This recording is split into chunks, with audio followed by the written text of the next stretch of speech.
Welcome to the DX Today podcast, your daily deep dive into the AI ecosystem. I'm Mike, and joining me as always is Alex. Hey, Mike. Today feels like one of those, this sounds boring, but it changes everything days. Exactly. We're doing one topic, and it's policy, but not in abstract. The White House just dropped a national policy framework for artificial intelligence with legislative recommendations. And the headline move is Preempt State AI Laws. Basically, one national standard, not 50. And that single idea, federal preemption, could reshape how AI is governed in the U.S. more than any one model release. Because if you change the rules of the road, you change who can drive fast, who can afford compliance, and what kinds of harms get caught. Okay, set the table. What did they actually publish, and what are they asking Congress to do? The document is titled National Policy Framework for Artificial Intelligence, Legislative Recommendations, dated March 2026.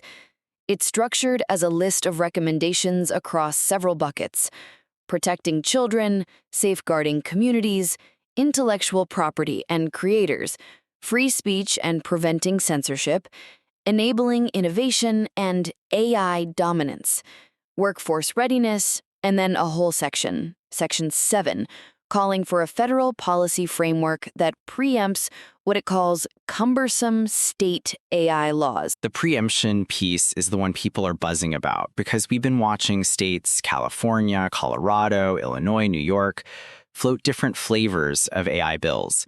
And companies are terrified of patchwork. Right. The framework basically says Congress should preempt state AI laws that impose undue burdens, so there's a minimally burdensome national standard, not 50 discordant ones. That phrase, undue burdens, is doing a lot of work. Enormous. Because it implies there will be an argument over what counts as undue. But the framework also lays out what it says should not be preempted. Which is the part most people miss. It's not saying states get nothing. Exactly. It says the national standard should respect federalism and not preempt 1. States enforcing generally applicable laws, think fraud, consumer protection, child safety, against AI developers and users. 2. State zoning laws for where infrastructure gets built. 3. Rules governing a state's own use of AI, procurement, services like law enforcement, and public education. So states keep their police powers, but they lose the ability to pass AI-specific regs that bite on model development or model providers. That's the thrust. The framework even argues states should not regulate AI development because it's inherently interstate, with foreign policy and national security implications. Okay. Let's play this out in concrete terms. Suppose a state passes a law saying frontier model providers have to do pre-deployment safety testing and publish eval results. Under this framework, that could get swept away. Potentially, yes, depending on how Congress writes preemption. If the federal standard says, here's what you must do and preempts conflicting requirements, then any state-level testing mandate could be overridden. That's huge. It is. And it's also why there's immediate pushback from civil society and state policymakers. States have been the laboratories of regulation in the U.S. Privacy is a great example. But AI is different because companies can't easily geofence model behavior by state. So industry is like, please, one rule. Many companies, yes. But even within industry, there are splits. Large incumbents can sometimes absorb compliance better than startups, so they might not mind a heavier regime. Meanwhile, smaller builders might want minimal regulation.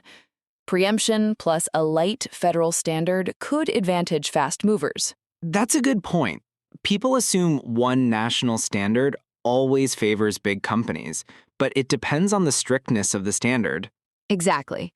Preemption doesn't automatically mean strict or lax. It's a power move about who gets to set the rules. The framework also says something else that jumped out at me. It recommends Congress not create a new federal AI rulemaking body. Yes, there's a section that says Congress should not create any new rulemaking body to regulate AI and instead support development through existing sector-specific regulators and industry-led standards. So we're talking about one national standard, but also no new AI regulator. That combination feels intentionally light touch. That's one interpretation. Another is that they want to avoid duplicative bureaucracy and let, say, the FDA handle medical AI, the FTC handle consumer protection and deception, and so on. But here's my devil's advocate. Sector regulators are slow, and frontier models are cross-sector. They show up in medicine, finance, education, politics, everywhere. So if you don't have a dedicated AI agency, who owns systemic model risk? That's the critique. A general-purpose model isn't a medical device, but it can influence medical decisions. It isn't a bank, but it can write loan denial letters. It isn't a social network, but it can generate political content at scale. Sector regulators can chase harms, but systemic risk lives between the cracks. Exactly. And the document doesn't really fill that gap. In fact, one of the notable absences is concrete recommendations on safety testing, transparency, model evaluation, or reporting requirements. It focuses heavily on governance structure and principles rather than here are the mandatory evals. That's a tell. Now, let's talk about the other pillars, because it's not just preemption. There's a whole chunk on protecting children, including deepfake. Right. The framework leads with child protection. It references the Take It Down Act as an initiative to protect victims from deepfake abuse. And it recommends commercially reasonable, privacy-protective, age assurance requirements, like parental attestation for AI services likely to be accessed by minors. Age assurance is a minefield. Totally. Because if you do it wrong, you end up collecting more personal data than you started with. But the recommendation tries to thread the needle. Age assurance, that's privacy protective. What else does it want for kids? It recommends platforms likely to be accessed by minors implement features that reduce risks of sexual exploitation and self-harm. It also says existing child privacy protections should apply to AI systems, including limits on data collection for model training and targeted advertising. Interesting. So there is a nod to data practices. Yes, but it also warns Congress to avoid ambiguous standards about permissible content or open-ended liability that could drive excessive litigation. That's the don't open the floodgates posture. Exactly. Now, to me, the most underrated section might be energy and infrastructure, because everyone's obsessed with model releases, but the constraint is power.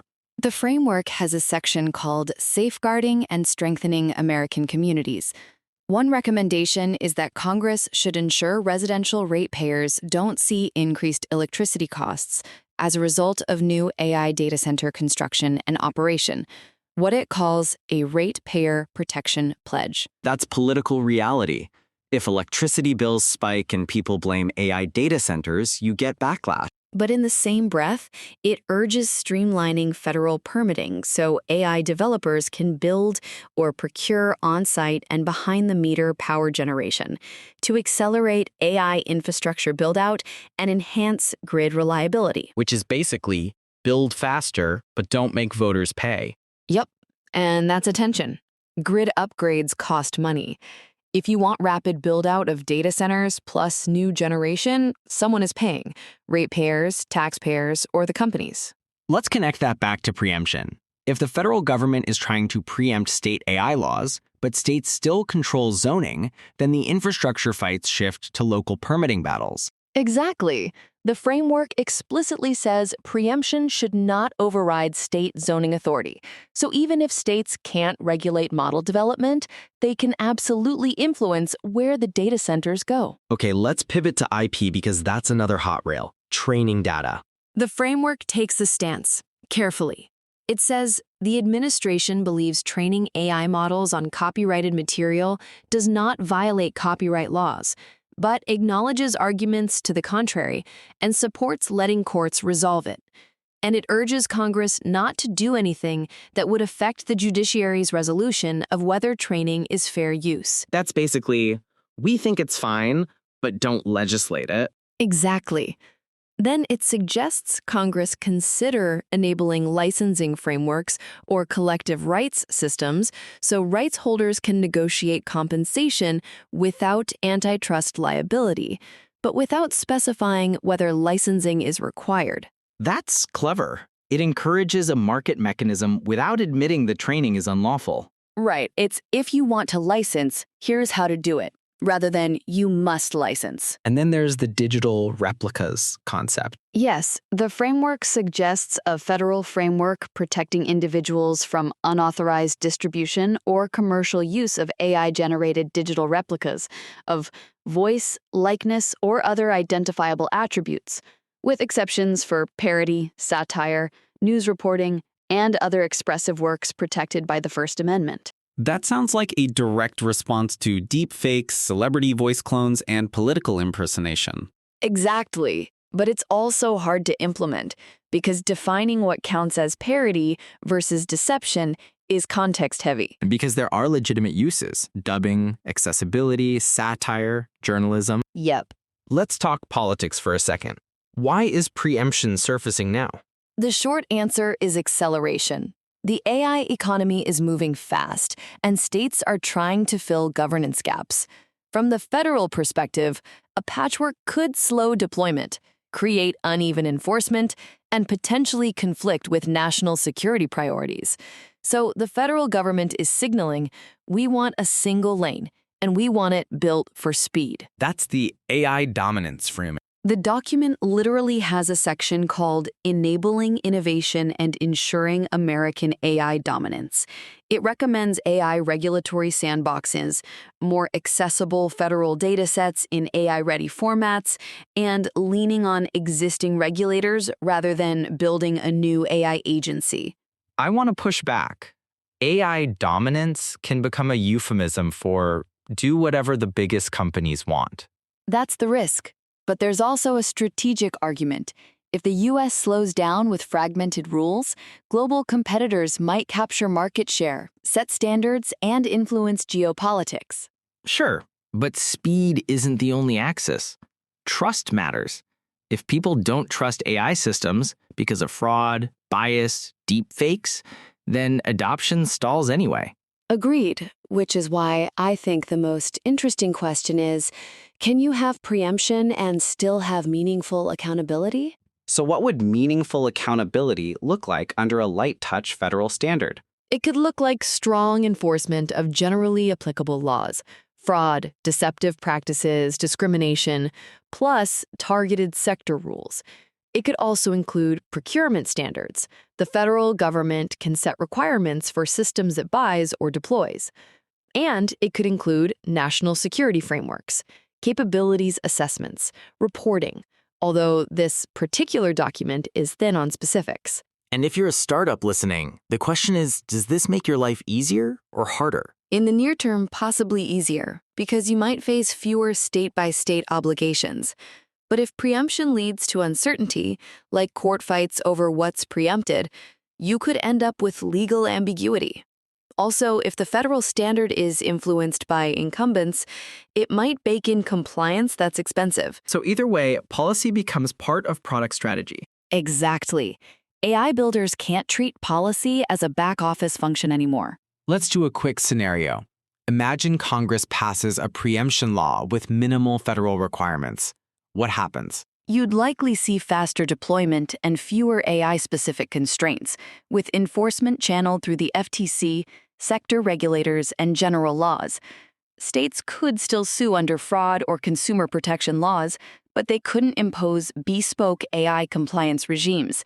That might accelerate adoption, but it might also amplify harms until enforcement catches up. In the opposite scenario, Congress preempts states but sets a strong federal standard. Then you reduce fragmentation, but still impose meaningful guardrails.